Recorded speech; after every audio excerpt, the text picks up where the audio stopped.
মানুষকে গভীর জঙ্গলের মধ্যে ছেড়ে দিয়েছি, আর হেল্প আসার সময় যে টিমের সব থেকে বেশি মানুষ টিকে থাকবে তারা $2.5 লাখ ভাগ করে নেবে।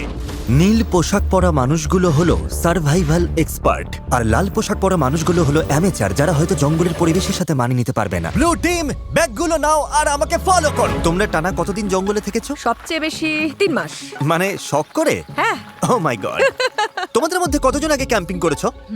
তোমাদের মধ্যে কতজন এখানে 1 মাস টিকে থাকতে পারবে?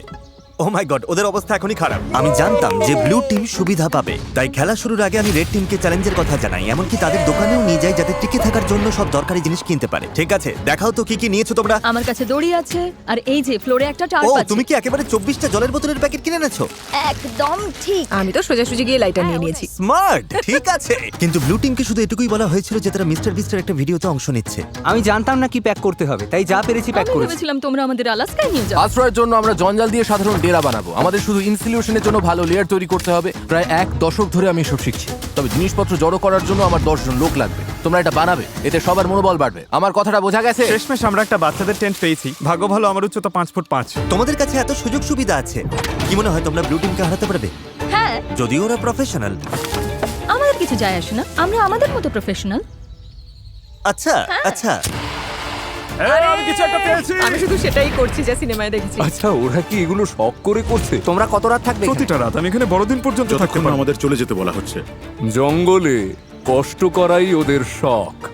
Good night. প্রথম রাতেই পরিষ্কার বোঝা গেল যে বাড়তি সুবিধার কারণে রেড টিমের কাজ অনেকটাই সহজ হয়ে গেছে, কিন্তু তাপমাত্রা হঠাৎ অনেকটাই কমে যাওয়ায় এক্সপার্টদের ঘুমানো দায় হয়ে পড়ল। আমি ভীষণ ক্লান্ত আর তৃষ্ণার্ত, ভাবছি এখানে কেন এলাম। আমি একটুও ঘুমোতে পারিনি, মাটিটা খুব ঠান্ডা আর সবকিছু কেমন ভিজে ভিজে। আর এই চ্যালেঞ্জ থেকে বের হওয়ার একমাত্র উপায় হলো ফ্লেয়ার জ্বালানো আর উদ্ধারের জন্য অপেক্ষা করা।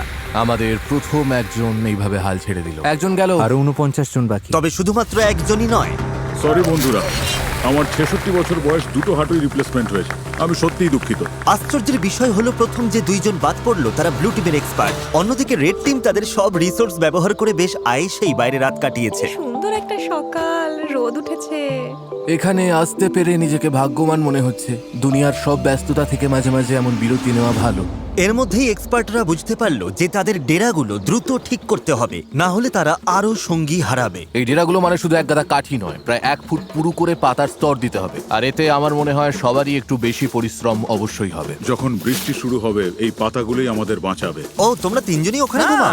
হ্যাঁ, ভাই, ওদের ফোর্টটা তো বিশাল। তোমাদের কি মনে হয় এটা বৃষ্টিতে টিকবে? সেটা জানার একটাই উপায় আছে। আমরা আমাদের শেল্টার বানাবো যাতে বৃষ্টির মধ্যে ঘুমোতে না হয়, তাই আমরা ছাদ তৈরি করছি যাতে খাবারগুলো নিরাপদ আর শুকনো রাখা যায়। এটা তোমরা বানিয়েছো? হ্যাঁ, পরে সার্ভাইভাল ভিডিও বানানোর সময় তোমাদের থেকে হ্যাঁ, ঠিক টিপস দেবো। বলেছো। আমাকে শুধু একটা কল করবে। হয়তো দরকার হবে। এক্সপার্টরা যখন তাদের লিমিটেড রিসোর্স ভালোভাবে ব্যবহার করছিল, অ্যামেচাররা তখন তাদের সুযোগ সুবিধাগুলো দ্রুত নষ্ট করে ফেলছিল। তোমরা শুধু এইটুকুই করেছো। কথা দাও যে তোমাদের কেউ মারা যাবে না। কথা দিচ্ছি, আমরা ঠিক ঠিকঠাক আছে। কথা দিলাম। দিন গড়িয়ে রাত হতেই অ্যামেচাররা বেহিসাবির মতো সব নষ্ট করতে থাকলো। আমি জানি ওরা অনেকক্ষণ পরিশ্রম করছে, অনেক শক্তি ক্ষয় করছে, কিন্তু বেশিক্ষণ টিকবে না। কিন্তু এক্সপার্টদের পরিশ্রমের ফল পাওয়া শুরু হয়ে গিয়েছিল। দেখো এটা 4 সিজনস হোটেলের থেকেও ভালো। আমার মনে হয় আমাদের রাতটা অনেকটা আরামে কাটবে।